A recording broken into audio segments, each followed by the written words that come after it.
Welcome back to Digitally Transformed. I'm your host, Melissa.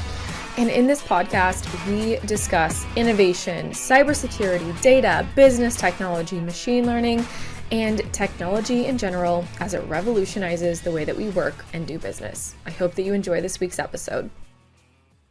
Hello, and welcome back to the podcast, Digitally Transformed. I'm your host, Melissa. Today, I have guest Kristi Robison. She's the Client Strategic Advisor here at Infused Innovation. She's our newest Client Strategic Advisor here. She joins us from Paint Rock Consulting Services, which she actually founded in late 2012. She built a boutique of Microsoft partner consultancy that had basically served businesses that were ranging from 3 employees to Fortune 50 enterprises. And a lot of what she did was provide digital migration, transformation, and governance solutions on the Microsoft 365 stack. And she is an expert on information governance and Microsoft 365 compliance. And I'm so excited to have her here today. So thanks for being here. Thanks so much, Melissa. I'm very happy to be here. Pretty excited to add to the podcast collection that Infused already has. So excited, especially to have a woman on here. I love it. One of the things, here at Infuse that we really value, I hope that you've, seen this as you've come onto the team. And one of the things that we pour into here is our relationships with clients. And we know that it's easy for any business to claim that they really care about their client relationships, but we really put that into practice by prioritizing their needs before even our own offering, having long-term holistic, not transactional relationships, and just by constantly engaging and having a supportive team, as they're going through massive changes in their own organization. And of course, there's so much more that we're here to talk about today, but really what we're here to talk about is why customer relationships are so crucial, and also just what it looks like to maintain them successfully. And Kristi, I know that you have a background in strategic client advising and just being that bridge between the organization and the client.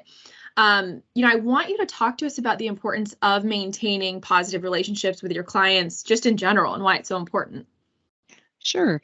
Well, when I first started consulting, I kind of had a one and done mentality. I wanted to just get in, do the work, hand off some deliverables and start on the next client. And I think I succeeded in starting to build some client relationships in spite of myself, because I really enjoy building that collaborative aspect of working with a client at the client's level, addressing the issues that they're facing now and building a path or a plan for them to move forward.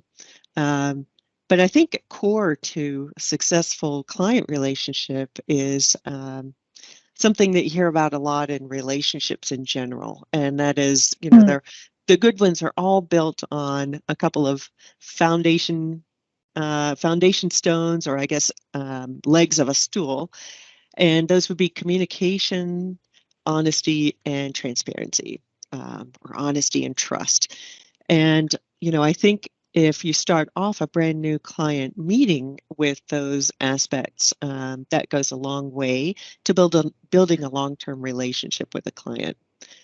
That most important first step is the communication, because that's going to be your first engagement with a client that's coming to you for, either just some questions or to engage in a contract or longer term effort.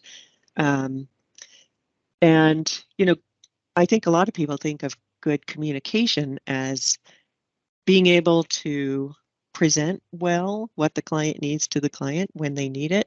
But the hidden part of good communication is listening.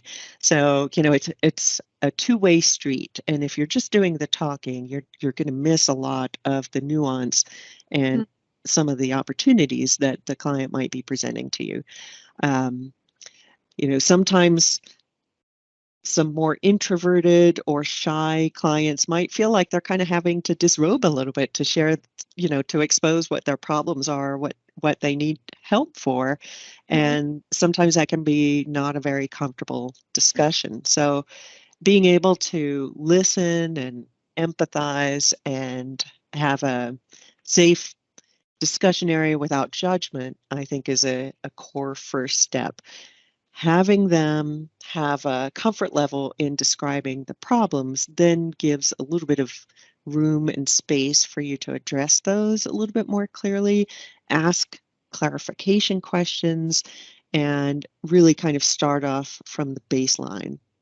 I love that you are sort of, comparing it to just like any human relationship. I mean, you could think about a romantic relationship or a friendship, right? And if you're not establishing a safe place for someone to be able to talk or trust, then your communication is, it's not, they might not feel comfortable sharing with you. I love that so much, because at the end of the day, we're all just humans working for organizations, right? And we still have those internal things, like maybe we're not as outgoing, maybe we're more introverted, like you said, and that's something that we struggle with.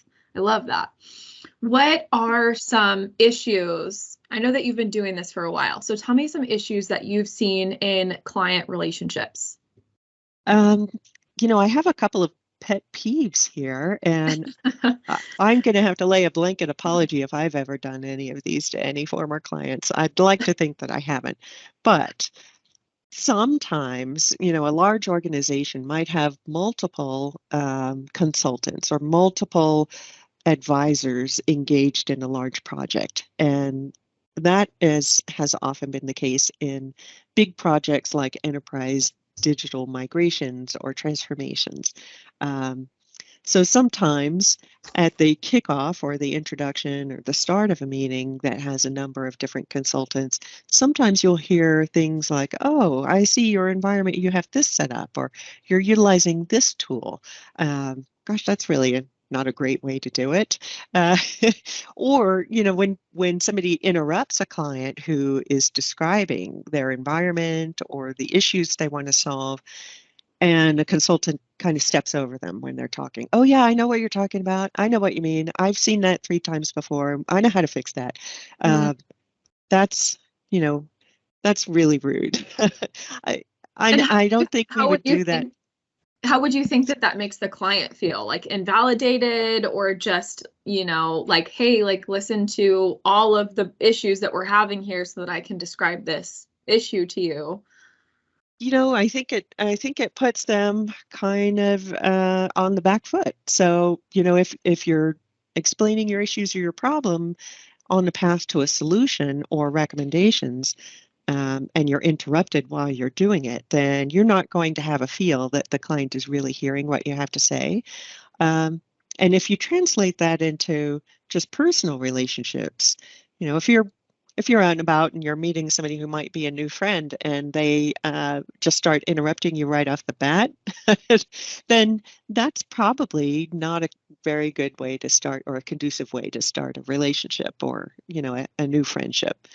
Um, One of the other things that is really disrupting, I think, is then once a client is or a consultant is involved, they may not be able to, you know, at that first meeting or kickoff or initial understanding, they may not be able to see your environment or have a clear picture of your infrastructure or the nature of the issues that you want to solve. That sometimes comes, one or two meetings further into the engagement. And at that point, having a consultant that then says along the lines of, oh gosh, I can't believe you're using this technology, and that's really horrible, and that's out of date, and that's going to be deprecated in 5 years. You know, Yeah. um, I call that the Godzilla effect. No consultant should be going into a discussion with a client and basically dump on everything they've done to date. You're not there to go back in time and build things the way that you want because it's not your company. Your job is to appreciate what that company's position is, the tools and technology that they're utilizing, and use that as your groundwork or your base case for moving forward. Mm, yeah. Yeah.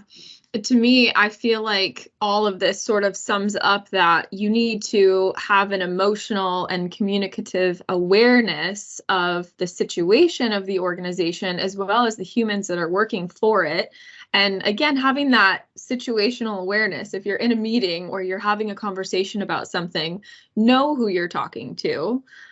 Listen, right? Like these are very basic communication tips, but I can see how, and I think especially like in the corporate world, people just get so used to what they're doing. They get Yeah. so used to their organization. They get so used to like, you do something year after year after year, and you have to remember that there's a different culture happening over here.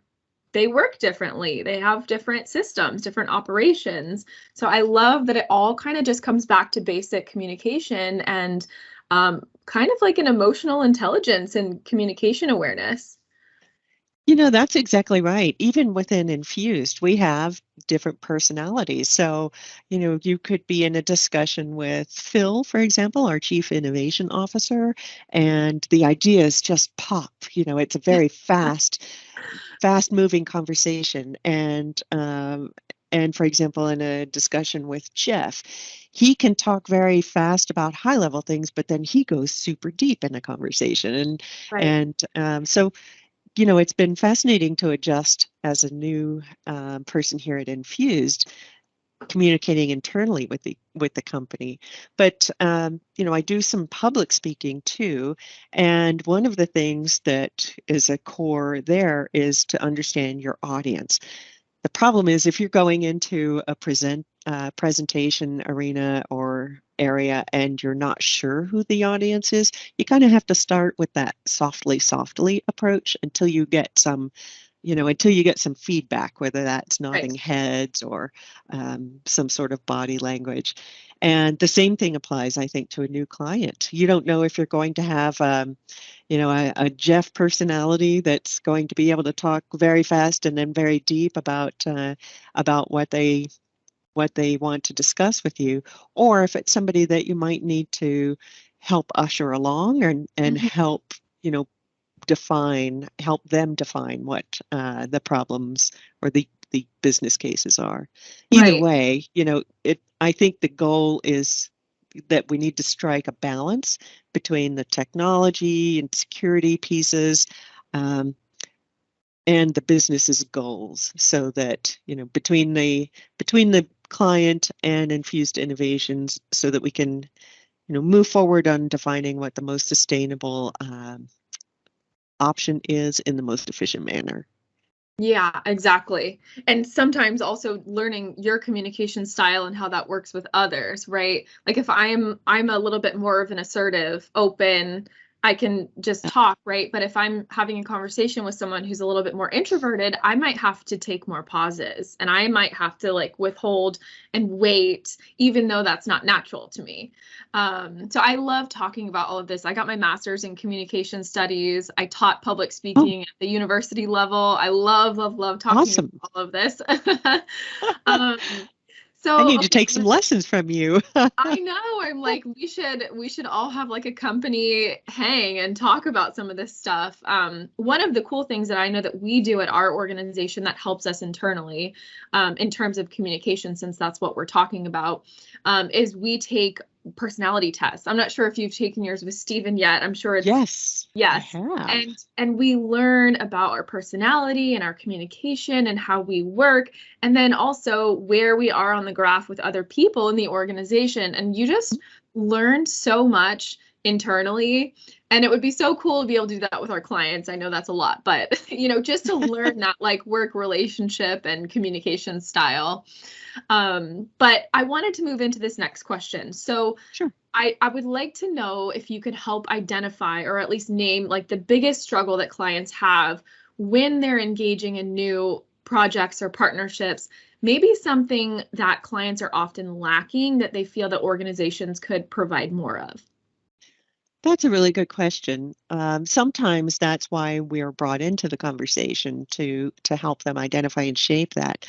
Um, but oftentimes depending on the person that we're engaging with, sometimes there's a lack of understanding even within their own company of, for example, the data that feeds the the issue that they want a solution for. Mm. Or sometimes they're unaware of the internal processes that, okay, we have a problem with this particular solution and we want to do, a new approach to this that's more sustainable. They may not have a good feel for all of the different processes or avenues that resulted in why they are doing it that way in the first place. Right. Um, so oftentimes, being able to step in from the outside with more holistic view with the concern of the whole company as opposed to perhaps what this one person might be dealing with And also someone is who's on the outside who can see it differently than someone who's like kind of in it. exactly. Yes. So what is the old saying? Seeing the forest through the trees, or being able to get out of the weeds and have a higher perspective to get a bigger appreciation for where there could be some improvements in maybe the processes that feed to the issue or the solution, um, and just understanding that flow of information. I think a lot of times in businesses, information tends to get siloed in different functional groups or organizations, and there's not as much collaborative openness or sharing. Um, Sometimes breaking those down can be a very difficult problem, but oftentimes the rewards are much, much more significant than the hesitation about breaking down some of those silos. So as a business learns a little bit more about the data that it has, what value that data has, how they use it, how they can further leverage it or how they're not using it, having that greater understanding of their information or their business processes really puts them in a great position to better position themselves in their market and to meet their business needs and their client needs. Um, so here at Infused, this is a really interesting organization because everything here is so open and transparent. Mm-hmm. Um, it's basically a Microsoft shop, right? We're a Microsoft Gold partner, and most everything that we do is on the Teams platform. Um, Emails are very rare. They usually are just between, an advisor or the engineering team, for example, to an outside client. But for the most part, everything happens in Teams. It's open and visible to all, which is great because anytime there's maybe a new idea for an engineering solution or a question that somebody has, if they post it in one of our Teams channels, it gets all the eyes of the company, a quick resolution, a quick response, and multiple sources of input. It creates a good dialogue for problem solving. So Exactly. that's Yeah. And then some, you don't, and then everyone sees what's happening. No one's left out, like you said, this transparency piece of like, oh, you didn't get the email or I forgot to include you, those things yes. that used to happen back when we would use primarily just email as like a main source of communication. Yes. It does take a little bit of a habit shift, though, because I think people who are used to having their email being neck deep in email all day, go from one email to the next and don't necessarily have as much opportunity to work on their planned work. Whereas in Teams, it can be similarly distracting if you don't have discipline, seeing the notifications pop up and different Yes. channels or chats. And you really have to build in some discipline not to be constantly feeling like you need to respond to every alert or every notification or every channel posting. So it's still a discipline thing, whether you're doing it in email or in Teams, but having that open, transparent platform, it means that we're practicing within the company what we're preaching to clients and that we're speaking from a source of experience and expertise in what the benefits of being able to, share and understand your information are across your company. Yeah, absolutely. You did kind of get into one of our greatest tools that we use for communication, but what kinds of tools are going to be ideal for client engagements specifically, right? Because we use Teams a lot internally. And I know that we do Yeah. also use it with clients who also have Teams as well. But what kind of tools are ideal for those engagements that can help streamline communication and expectations and all of those things? That's a really great question. And I would say probably more important than the tools is to start with the processes. Our client engagement should be built on that foundation of open communications and trust and transparency.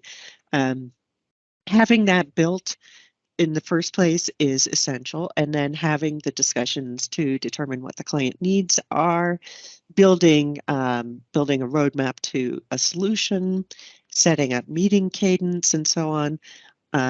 That's all fine and good. The next step from that, I think, would be the tools. And I mentioned before we use Microsoft Teams. Teams has rolled out a new feature this year called shared channels.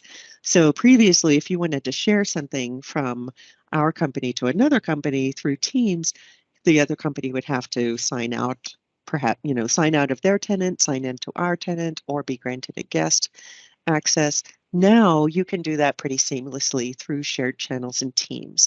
So we post everything that we're doing related to a client within a channel in our Teams environment.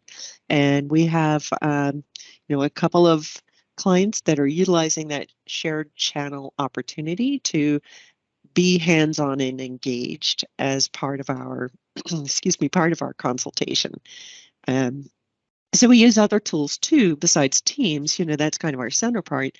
Um, some of our clients, we use email quite a bit externally, but we also use, Outlook and Teams for meeting events. We use planner boards for, roadmap building and task building. Internally, we use To-Do for personal tasks. And then we have, internal timekeeping tools that we utilize. So I think that varies based on the client and what the collaboration needs are. Um, but again, I think that all rests on that clear, concise communication at the outset and a clear definition of the goals of the engagement. Yeah, I love how communication focused and just emotional awareness and situational awareness, you are. And I think that that's so important when you're dealing with people and relationships, because again, work relationships are just people at the end of the day, and we have to adhere to their personalities and their strengths and their weaknesses, and have this sort of balance and cohesion where we figure out how to make that relationship work. Well, I just want to say thank you so much for joining us. I mean, is there anything that you feel like I missed, or any just general tips or anything that you would like to end the podcast off with? Yes, actually, I think that's great. Well, if you like our approach to client relationship management, then please, by all means, get in touch. We have the whole bevy of social channels. You can get in touch through this podcast or our website, I think we have an Insta channel, Twitter, email. So absolutely get in touch if this is an approach that you see beneficial for your organization as you move forward in your digital transformations, your migrations, or building the next path to your innovative services. Yeah, absolutely. I love it. Thank you so much for talking with us just about customer relationships and giving us some great advice and tips on how to maintain positive communication. You're awesome, and I hope to have you on the podcast again. Me too. This was a lot of fun. Thanks, So fun. Melissa. Yeah, of course.